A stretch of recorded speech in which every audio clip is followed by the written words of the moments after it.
Patay ang isang trabahador matapos mahulog habang nagpipintura sa ikalawang palapag ng isang mall sa Naga City. Wala umanong safety gear ang biktima. Nakuna ng CCTV ang insidente. Makibalita tayo kay Kay Butastas ng GMA Bicol. Kuha ito ng CCTV camera ng isang mall sa Naga City. Makikita ang isang lalaki na hulog mula sa ikalawang palapag ng mall. Nagpipintura ang biktima ng mangyari ang insidente.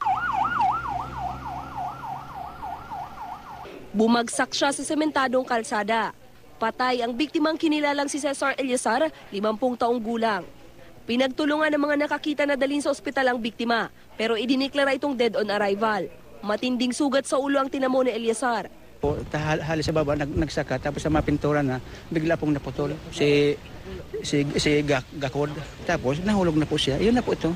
Pinag-aaralan ngayon ng mga otoridad kung may pananagutan sa insidente ang kontraktor na pinagtatrabuhuan ng biktima. Bukod kasi sa sinabi ng mga saksi na naputol ang lubid na kinakapitan ng biktima sa pagpipintura, wala rin daw itong safety gear. Double yan mga precautionary measures na dapat na igwa ang sarong araw ganun nagpipintura.